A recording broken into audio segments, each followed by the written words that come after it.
Homesteads and Homeschools is part of the Liberty Hippie Podcast Network. If you like what we do, be sure to check out This Week in Liberpods, Peace Freaks, Cannabis Heals Me, and Free Market's Green Earth. We're living proof that libertarian doesn't mean washed up Republican.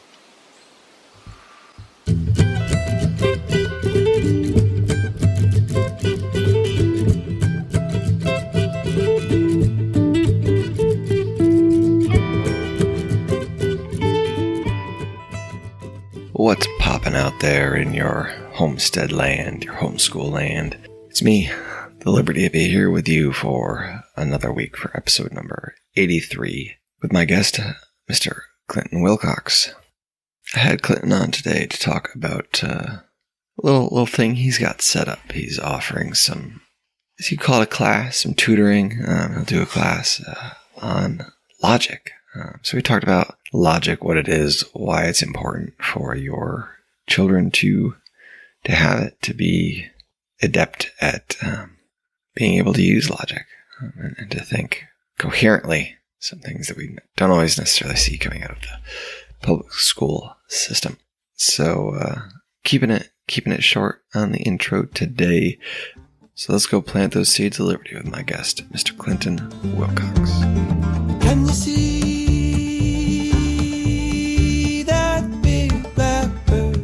sitting in yonder tree? I wonder what that big blackbird is thinking as he's looking at me. I wish I were that big blackbird sitting in yonder tree. Then I think I know what it felt like to be free. I don't. My guest today is Mr. Clinton Wilcox, as I mentioned earlier, and all the wonderful things that he has done. He's here today to, tell us some things, talk to us, and have a good time. So, Clinton, thank you for coming on. I appreciate it. You're welcome. Thank you for inviting me on. Yeah, no problem. You're Nicole Parks. I think I had her on a while back, and she pointed me in your direction, and I was like, "Oh, well, this works." Yeah, I've interacted with Nicole a lot over Facebook, and I met her. I think it was last year in January. We were both in Washington D.C. for an event, so I got to meet her and another mutual friend of ours and hang out with them for a while. So yeah, that's cool. Good, yeah. So it's always interesting meeting people that you know solely online and then meeting them in person is always different. But so this your background a little bit. Did you go to public school? How did you end up in the homeschool crowd? Yeah, well, I went to public school and I was pretty miserable through most of it. So because of that experience alone, I'm very much pro homeschooling. But also, a lot of the homeschoolers that I've met actually tend to be I think a lot more intelligent than most of the public schooling people that I've met. And I think there's a good reason for that, which we could go into if you want. But essentially, so I was public schooled through basically my entire schooling career. And I'd never met a homeschooling person in my life until I started doing some work in the pro-life movement. And then I started meeting homeschool people left and right. So I've met a lot since then. And I ended up befriending someone in the movement and met her parents because she was a bit younger, not like young, but she like in her 20s, whereas I was a bit older, like late 20s, early 30s. And so I met her parents and got to know them. And the person I met, her mom, whose name is Sherry, actually has kind of educated me a lot on homeschooling, how it works, the homeschool community. She's actually invited me to come in and judge speech and debate tournaments that they hold. So ever since getting to know them, I've really, really gotten to know a lot about homeschooling, and that's only kind of increased my desire to want to homeschool. If I ever have kids in the future, I'll homeschool them. And my sister is actually interested in having me homeschool her kids. So I'm very likely going to be homeschooling my nieces in the near future. Very cool. Homeschooling has that sort of taboo around it, that little bit of shroud of secrecy, and what are those crazy people doing behind their closed doors all day, Man, those homeschool kids, they never get any socialization. Yeah, right. And once you kind of get into a little bit and see what it is and learn a little bit what it is, it's really eye opening. It's really, I came from a teaching background and my mother was a teacher, and it was a little bit, I don't want to do this with my kids. And then, slowly it was like, okay, we can do this. And I did it. And it was like, oh, this is great, but so your sister's kids, are they, homeschooled now? Only by necessity because of the coronavirus quarantine. So the schools haven't opened yet where she lives, and so she has actually enrolled them in an online schooling course, which is technically homeschool. She has to actually, notify her school that she's homeschooling for the time being. And so originally the plan was to send them back to public school when they reopen after the coronavirus pandemic kind of settles down. But I basically told her about my passion for homeschooling and told her the advantages that come along with homeschooling. And I just asked, because, my schedule is very flexible.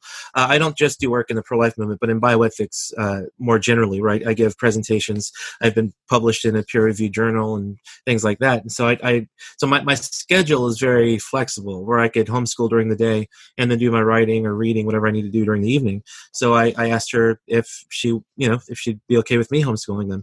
And it's not just my passion for homeschooling, but a lot of I've really come to have a lot of reservations about public schools because, number one, they're government funded, so the government's going to teach them what the government wants to teach them, and and some of it is understandable. You have kids from all walks of life going to government funded schools, so they don't want to necessarily promote one religion over another, so they won't get the religious training when they're in school, which is understandable. But some of the less understandable things are some of the things that they're starting to be okay with teaching kids, especially when they're not ready for it, and just the other kids at public school that my nieces have interacted with have started to become a very bad influence on them. There are a lot of things which go against myself as a Christian, that go against my moral convictions. And so because of that, I think that it would be a lot better for my niece's intellectual development and spiritual development if they're homeschooled by someone who, number one, has their best interests at heart, and number two, not necessarily that I want to force any sort of beliefs on them, but I want to raise them up in these and basically give them the tools that they need to interact with and investigate both sides. And that, in the future, if they happen to decide on a different path, I want them to do it in an intellectually rigorous way. I don't want them just to do it because they feel, pressured from their kids at school or something like that.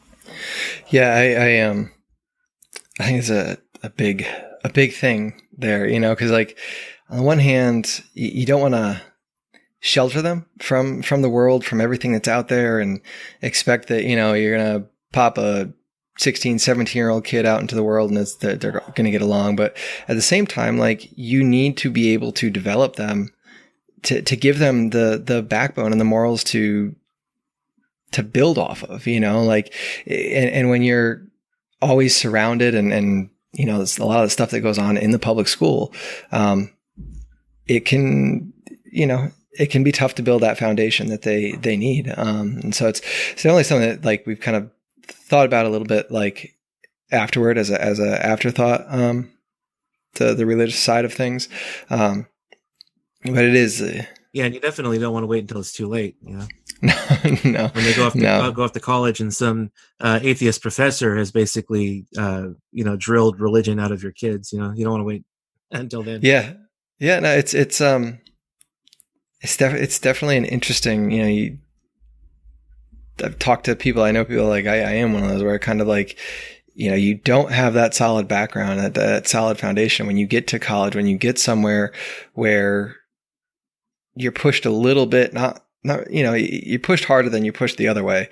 And all of your peer surroundings, all of that, pressure is just like, yeah, okay. It makes sense, like, and you don't actually think about like everything that you were tried to have instilled upon you when you were younger, but it's definitely there. So I'm curious about the COVID thing then. Did you guys, so she pulled them, did she have them enrolled like in the the online school program, or was it did like school shut down and she said, okay, we're going to start homeschooling them now? Well, yeah, it was kind of out of necessity, whereas she wouldn't have considered homeschooling if the schools hadn't shut down because of COVID-19. So, yeah, that's, So why, and I guess why didn't she just leave them in with like the online schooling or the distance learning or whatever program the school was using? well, I'm not actually sure how their school works. I think it was only a temporary thing until the school actually opens back up. I'm not sure what this online schooling is that she enrolled in, because my sister doesn't really feel qualified to teach her kids herself, and so there was this online school that she, I guess, had heard about and enrolled them in. And so I thought, well, if they're going to be doing this learning anyway, might as well do it from someone that they know. And so and that way we can continue it on a more long-term basis, so that she doesn't feel that she needs to send them back to public school once they open back up after the quarantine is over. So that was kind of my motivation for wanting to homeschool them. Good deal. I think all it takes is a little taste. You get a little bit of that homeschool taste. It's like, oh yeah, we can do this. All right. I've actually through the connections I've made by meeting and becoming friends with Sherry and another homeschool parent named Sally, just coming to learn the homeschool community. I've actually started a class for homeschooling students where I teach them Intro to Logic. So I actually now have a little bit of experience in teaching homeschool students also. So yeah, let's. I guess we can get into that. So like, what is it when you say logic? What are we talking? Are we talking about like P and Q? Or are we talking about what is logic? I guess. Yeah, well, I mean, logic can just kind of be summed up as the art and science of thinking well. And so, the basic premise of logic is that everybody intuitively knows how to make an argument. We I smell smoke, and that must mean that there's a fire nearby. Well, that's deductive reasoning, even if you've never been formally trained in learning how to form a deductive argument. So everybody intuitively at least knows how to form arguments. But what the logic class actually does is it basically gives the students tools for how to think and reason well. So it uses what we already intuitively know about making deductions and shows them how to formally construct arguments by using premises and in a conclusion, and what goes into making a good argument. And then we also teach them about logical fallacies and how to avoid errors in reasoning. And so I don't actually have a college degree, so my class is not accredited. So it's really more for the edification of the students. There are real world applications they can use. For example, learning logic will help them from keep from being taken in by a slippery used car salesman, or a politician trying to lie to them. Things like these are real world applications. But the homeschooling students are also heavily involved in things like speech and debate. And so learning logic will also help them be able to construct better arguments in their debates and be able to recognize when one of their debate opponents has made a bad argument and be able to pinpoint what's wrong with that person's argument. So for those who are involved in speech and debate, it can actually improve their skills in these areas. Gotcha. Okay. And how did you get into that? How did you come to decide that? Well, I don't have kids, but I want to teach this class to homeschool kids. Like, how did you make that jump? Yeah. Well, okay. So there's kind of a two-prong explanation here. Number one, I was never really taught much about my faith or about logical reasoning or anything when I was a kid. So when I got out of high school, I actually went through a questioning phase about, is Christianity really true, or do I just believe it because I was just taught it as a child? So I did some investigation. I went down to the local Bible store. I went to their section on apologetics, and I picked up some books. The first three books that I read were Mere Christianity by C.S. Lewis, the Case for Christ by Lee Strobel, and the Baker Encyclopedia of Christian Apologetics by Norm Geisler. And just reading those books, it caused me to really learn that there are good, reasonable arguments for Christianity, and there are good reasons to believe that God exists. And so that really helped me strengthen my faith. And so now, I don't have any kids of my own, but I do have a passion for teaching. Before I got caught up in bioethics, I was actually going to school for a music education degree. I wanted to teach music at a high school, and so now I still give private lessons on piano and clarinet. But I do actually play music professionally too, at church and in classic rock bands, things like that. So that's a way to kind of help supplement my income. But a lot of what I do now is it involves teaching.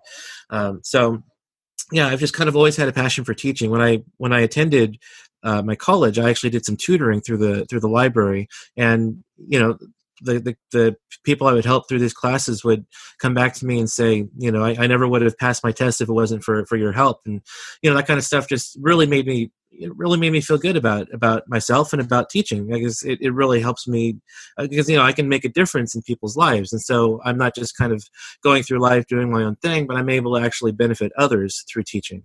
And so I've really come to enjoy logic, and I really think that it's a neglected intellectual exercise, but also a neglected thing that teachers should be teaching, but are not teaching, especially in public schools. So by teaching homeschooled kids, especially Christians, the fundamentals of logic, will actually put them a step ahead of their friends and colleagues who are non-religious when they start to to evangelize to them, and the atheists and agnostics and people of other religions bring up some objections that they have to the Christian faith.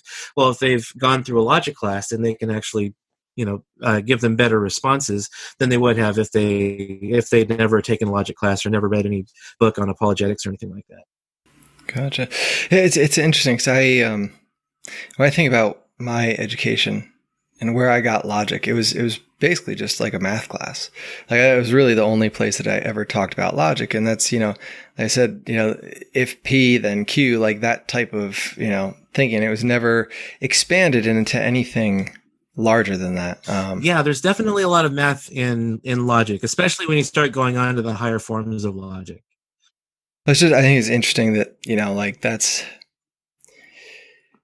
when it comes down to it at the end of the day, I'm probably not going to use that too much. But other things like, forming arguments and logical fallacies and that sort of stuff, like, would be probably a much better use of my brain space. So. Yeah. And, logic you can use in pretty much any walk of life. There are ways that, in just about anything you do, you're going to need to be able to know how to reason well, and avoid bad ways of thinking. So logic really helps in any walk of life, any job that you could ever possibly want to do. So it's a very, very valuable resource. It really is, especially when you think like about homeschool kids, and you think you go to public school, and like, oh, you got your guidance counselor to help you make all these decisions and stuff, and they don't know. They're just doing whatever they need to do and make the numbers work and stuff. But giving kids the tools to actually figure out, like, oh, this decision might not be the best, or what can we do here? I don't know. So you I don't know, I guess you were always kind of into that logic part of it.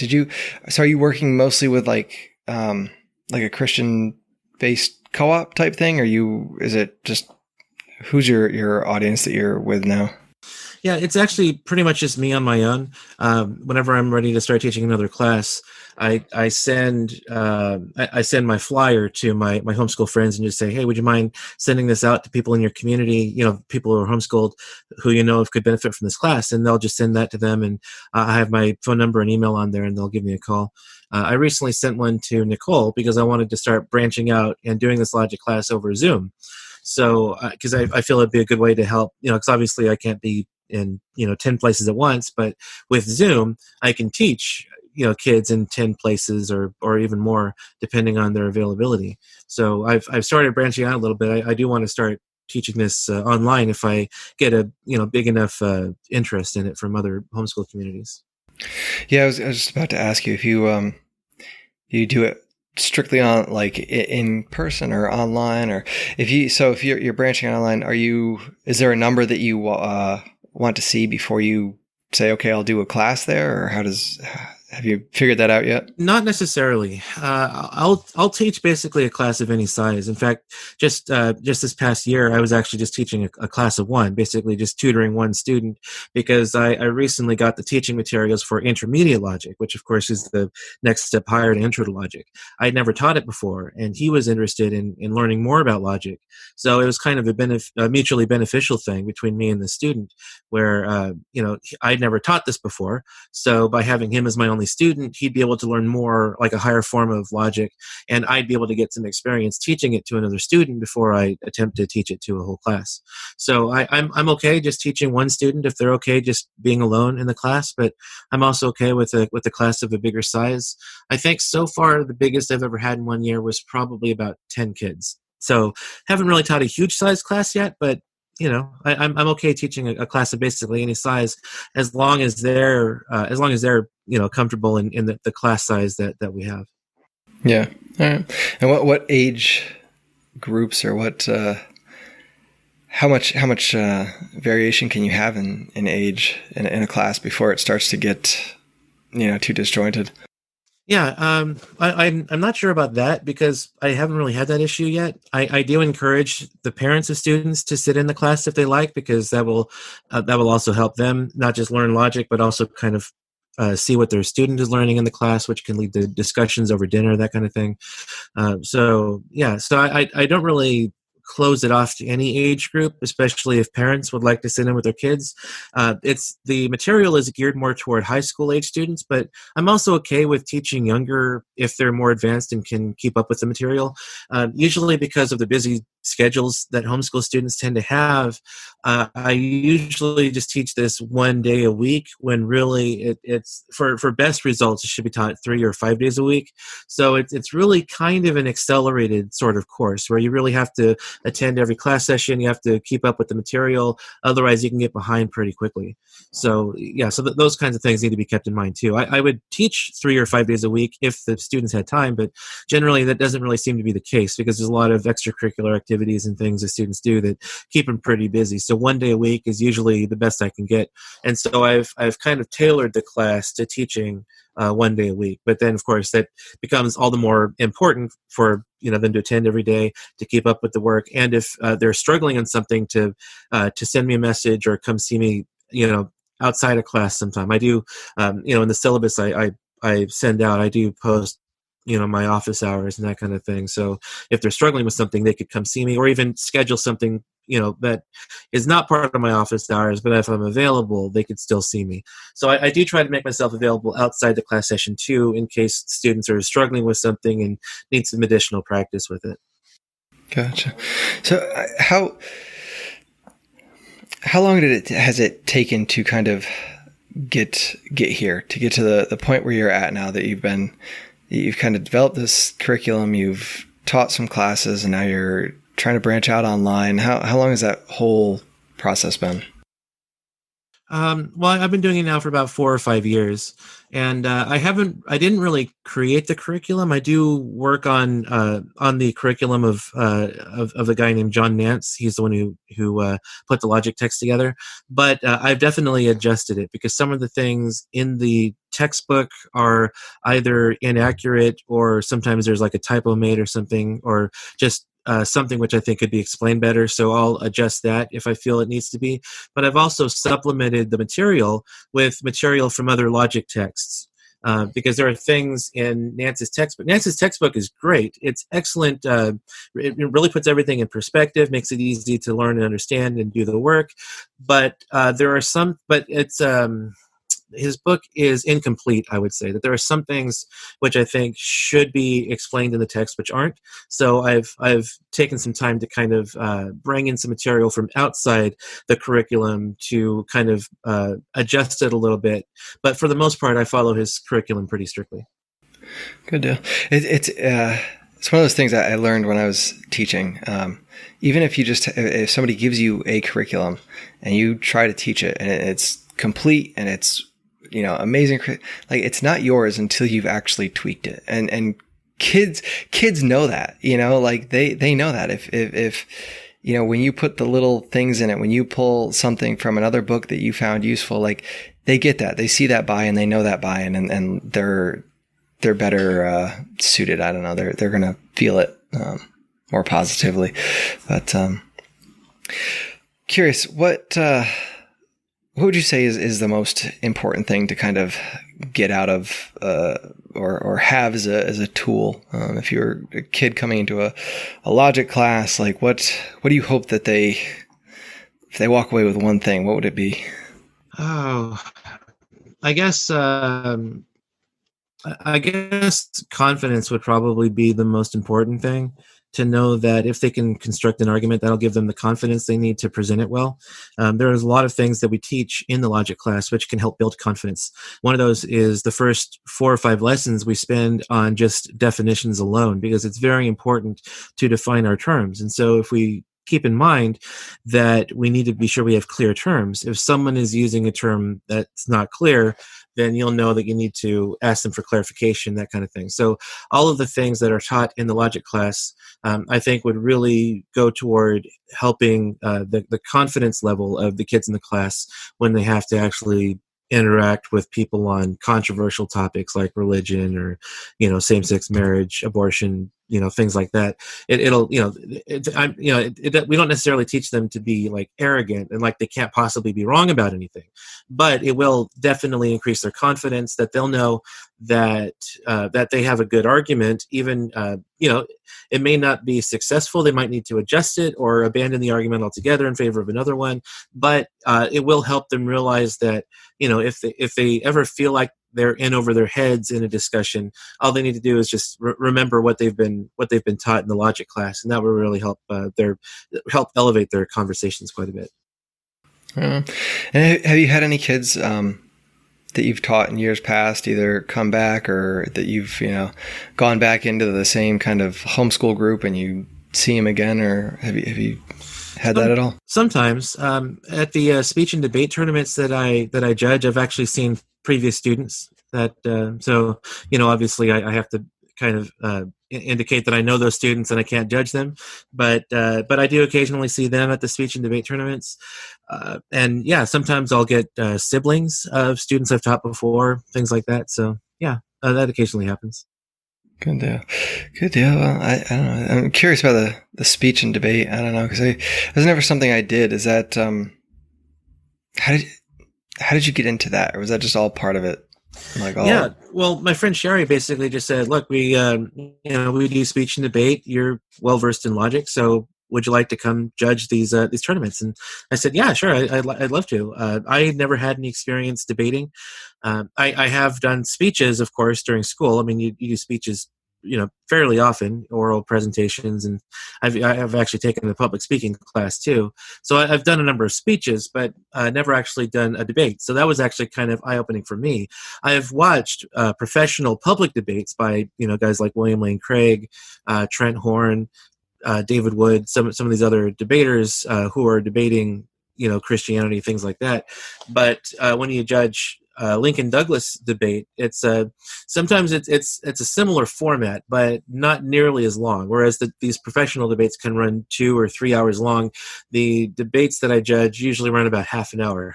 So and they still have the format of opening argument, opening constructive, opening whatever the negative is called, but they have the 2 opening speeches, they have the rebuttals, they have the cross-examination, and all of it is like 7 minutes, 3 minutes, 5 minutes, just really, really, really tight schedule they have for those debates. So it's a little bit eye-opening. They have to get a lot of information out in a short period of time. So it's definitely a learned skill that takes some time. Is there an organization that homeschool kids can go look into to find out about that sort of stuff? Do you know? I'm not. Is there like a like a national, like I don't know. So I think from where I am, I'm thinking like FFA or like the 4-H, that sort of thing. Like those are what's running through my head. So I wonder if there's something like that for speech and debate. I think there is, because I do know that they have like regional and national championships for debates.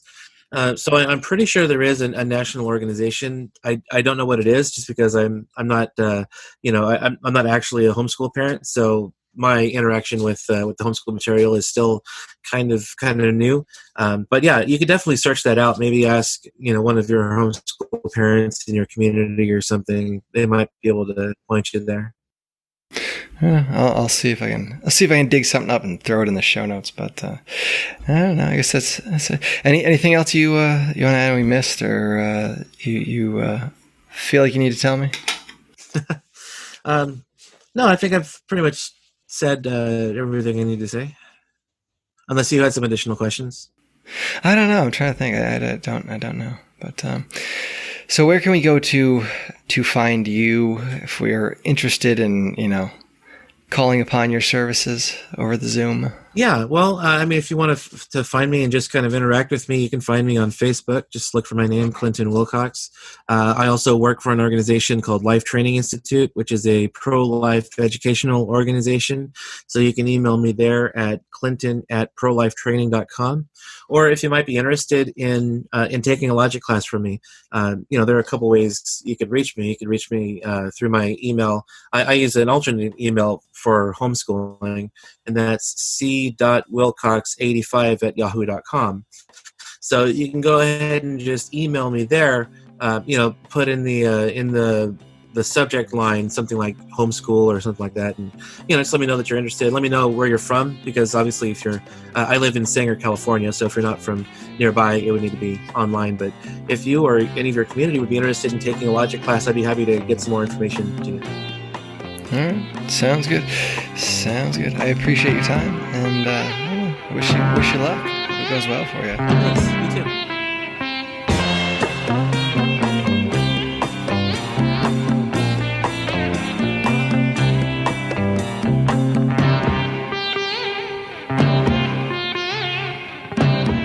All right, guys, I'm back. So that was Clinton. Had some interesting things to say there. I hope you guys all go to the show notes for today, homesteadsandhomeschoolers.com/083, and follow it up.